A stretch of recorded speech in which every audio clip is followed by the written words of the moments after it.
প্রিয় বন্ধুরা, আসসালামু আলাইকুম। এই ভিডিওতে আমি চতুর্থ শ্রেণীর গণিত বইয়ের 33 পৃষ্ঠার সমাধান দেব এবং এটা হচ্ছে পার্ট 2। অর্থাৎ এর আগে আমি পার্ট 1 দিয়ে দিয়েছি। তোমরা যারা পার্ট 1 দেখোনি, তোমরা আমার এই ভিডিওর ডেসক্রিপশন বক্সে গিয়ে অথবা আমার ভিডিও প্লেলিস্টে গিয়ে দেখে নিতে পারো। চলো তাহলে শুরু করা যাক। এই যে 33 পৃষ্ঠার 9 নম্বর প্রশ্নে দেওয়া আছে, দেখো দেখি। গীতা অপেক্ষা শেহাবের 390 টাকা বেশি আছে। শিমুল অপেক্ষা গীতার 470 টাকা কম আছে। শিমুলের কাছে 890 টাকা আছে। গীতা ও শেহাবের কাছে কত টাকা আছে? ভালো করে খেয়াল করো, এখানে তিনজন মানুষ, গীতা, শিমুল, শেহাব, মানে গীতা, শেহাব, তারপর হচ্ছে শিমুল, এবং আমাদেরকে প্রশ্নে বের করতে বলা হয়েছে গীতা এবং শেহাবের কত টাকা আছে এটা, এবং আমাদেরকে প্রশ্নে শিমুলের টাকা দেওয়া আছে। এবং এখন যখন আমরা কাজ করব, প্রথমত আমরা চিন্তা করব যেটা দেওয়া আছে সেটার সাথে কিভাবে আমরা অন্য একটা বের করতে পারি। যেমন এখানে শিমুলের টাকা দেওয়া আছে, শিমুলের টাকার সাথে কার সম্পর্ক সেটা আমরা দেখব। দেখো দেখি, এই যে এই লাইনটাতে দেওয়া আছে শিমুল অপেক্ষা গীতার 470 টাকা কম আছে। এবং এখন দেখো দেখি, যেহেতু আমাদের শিমুলের টাকা আছে এবং শিমুল অপেক্ষা গীতার অর্থাৎ 470 টাকা কম, তার মানে শিমুলের টাকা থেকে আমরা যদি 470 টাকা বিয়োগ করে দেই, যেহেতু কম আছে বলা হয়েছে, তাহলে আমরা গীতার টাকা পাবো। তাহলে আমরা এখন গীতার টাকা বের করব। গীতার টাকা যদি আমরা বের করে ফেলি, তারপর দেখো দেখি যে গীতার টাকার সাথে কার সম্পর্ক। গীতা অপেক্ষা শেহাবের এত টাকা বেশি আছে, তার মানে গীতার টাকা বের করলে ওই টাকার সাথে আমরা যখন এটা যোগ করব, শেহাবের টাকা বের হয়ে যাবে। তাহলে চলো তাহলে আমরা প্রথমত শিমুলের যে টাকাটা আছে ওটা নিয়ে কাজ শুরু করি। দেওয়া আছে দিয়ে লিখতে পারো, দেওয়া আছে, আমরা লিখবো দেওয়া আছে শিমুলের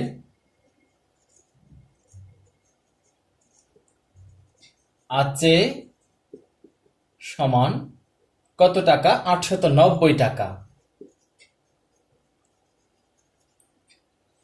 তারপর শিমুল অপেক্ষা গীতার কম আছে সমান, এবার লিখবো যে আমরা শিমুল অপেক্ষা গীতার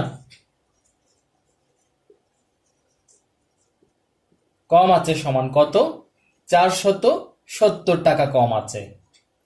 এবার আমরা বিয়োগ করব, যেহেতু কম আছে বলা হয়েছে, তার মানে যে শিমুলের টাকা থেকে আমরা 470 টাকা যে বিয়োগ দিব, এখন বিয়োগ দিলে আমরা যেটা পাবো সেটা হবে যে গীতার টাকা।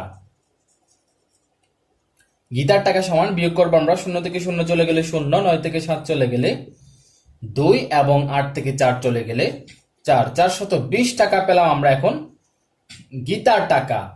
এবার আমরা যে কাজটা করব, গীতার টাকা যেহেতু পেয়ে গেলাম, এবার আমরা শেহাবের টাকা বের করব, যেহেতু গীতার সাথে যে শেহাবের টাকার সম্পর্ক। তাহলে দেখো দেখি, এখন আমরা লিখব গীতার আছে সমান, এটা হচ্ছে গ, গীতার আছে সমান 420 টাকা। এবার দেখো দেখি, শেহাবের বেশি আছে গীতা অপেক্ষা, এবার লিখবো যে গীতা অপেক্ষা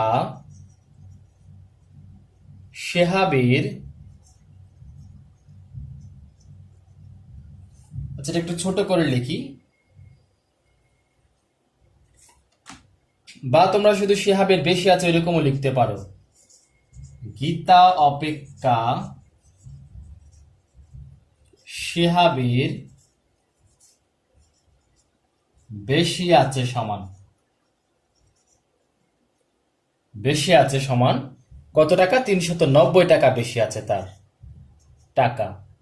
এবার আমরা যে কাজটা করব সেটা হচ্ছে যোগ, যেহেতু বেশি আছে বলা হয়েছে, তাহলে যোগ করলে আমরা যেটা পাবো সেটা হবে যে শেহাবের টাকা।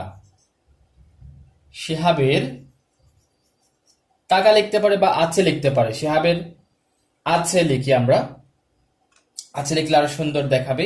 এদিকে আমরা আছে লিখি, গীতার আছে, তারপর শিহাবের আছে, সমান যোগ করবো যেহেতু এটা 0 0 0, 9 এবং 2 হচ্ছে 10 11 এর 1, 10 11 11 এর 1, হাতে আছে 1, এই 5 4 কে দিলে 5 হয়ে যাবে, 5 3 হচ্ছে 8, 810 টাকা।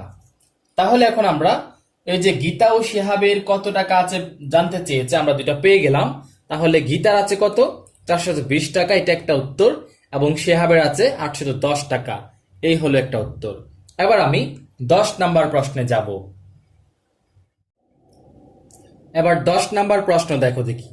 বলা হচ্ছে পাশের ছকে একটি বিদ্যালয়ের শিক্ষার্থী সংখ্যা দেখানো হয়েছে। ছকটি কিন্তু আমি ওইখানে বইয়ের মতো করে এঁকে দেখিয়েছি, তোমরা একটু বইতে দেখো দেখি, এখানে না বুঝলে বইতে দেখতে পারো। তারপর বিদ্যালয়টিতে মোট 3837 জন বালিকা রয়েছে।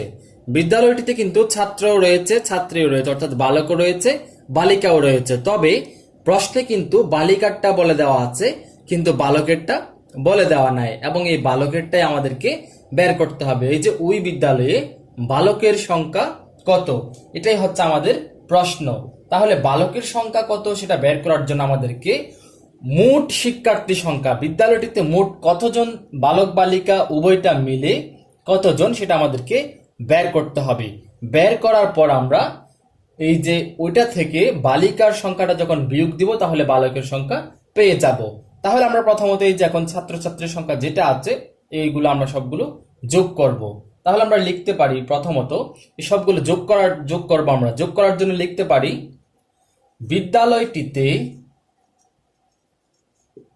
বিদ্যালয়টিতে মোট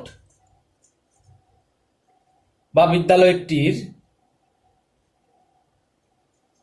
মোট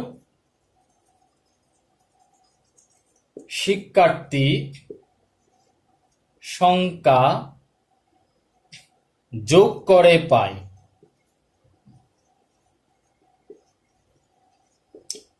আমি এগুলো সব এদিকে বন্ধনী দিয়ে পাশাপাশি লিখছি।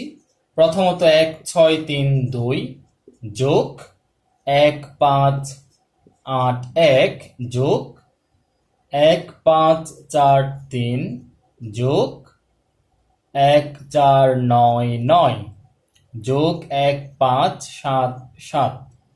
এই যেটা তোমাদের যদি এরকম পাশাপাশি লিখতে অসুবিধে হয়, তোমরা এই যে এরকম উপর নিচে লিখতে পারো।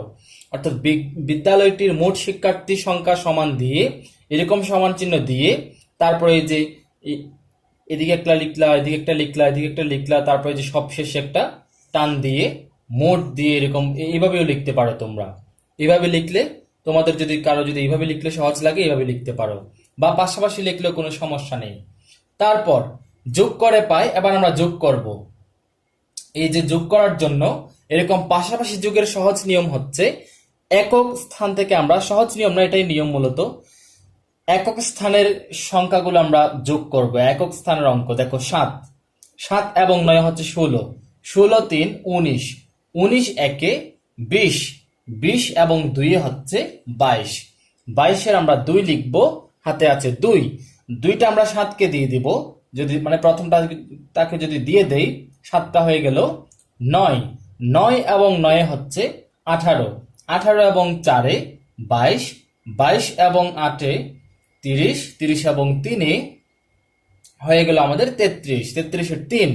এখন আমরা দশকের পর্যন্ত করে ফেললাম, তাহলে 33 এর 3, তারপর হাতে আছে 3, আমরা 5 কে যদি দিয়ে দিই 8 হয়ে যাবে, 5 3 8, 8 এ 4 8 4 12, 12 5 17, 17 5 22, 22 এবং 6 হচ্ছে 22, 6 28, 28 এর 8 লিখবো আমরা। এবার হাতে আছে 2, 2 যদি আমরা 1 কে দিয়ে দিই 3, 3 1 4, 4 1 5, 5 1 6, 6 1 7, তাহলে যেখানে 7 লিখলাম। তাহলে বিদ্যালয়টিতে 7832 জন শিক্ষার্থী আছে। এবার আমরা লিখতে পারি যে বিদ্যালয়টির মোট শিক্ষার্থী সংখ্যা লিখতে পারি।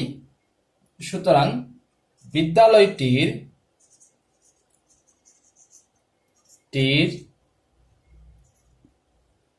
মোট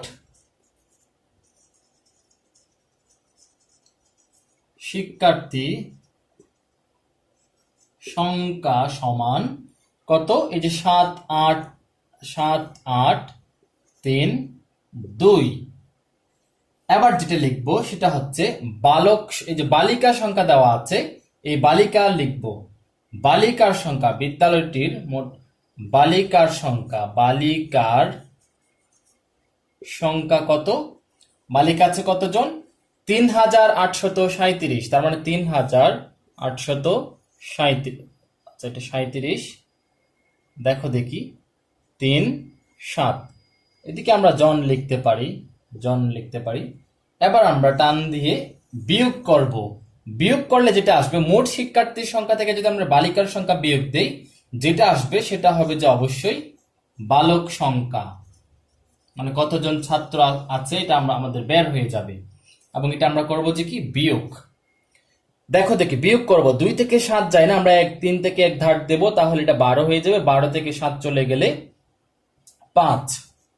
তারপর এই যে দেখো দেখি, এখান থেকে 1 যেহেতু চলে গেল, তাহলে এটা হয়ে গেল 2। 2 থেকে 3 যায় না, আমরা 1 ধার দেব, তাহলে এটা 12 হবে। 12 থেকে 3 যদি চলে যায় তাহলে হবে যে 9। এখান থেকে যেহেতু আমরা 1 দিয়ে দিয়েছি, তাহলে এটা 7 হয়ে গেল।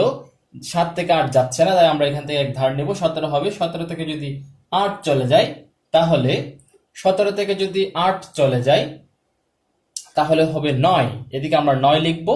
তারপর এই যে এখানে এটা থেকে যেহেতু 1 দিয়ে দিলাম, তাহলে এটা হয়ে যাবে 6। 6 থেকে যদি 3 চলে যায় তাহলে হবে আমাদের 3।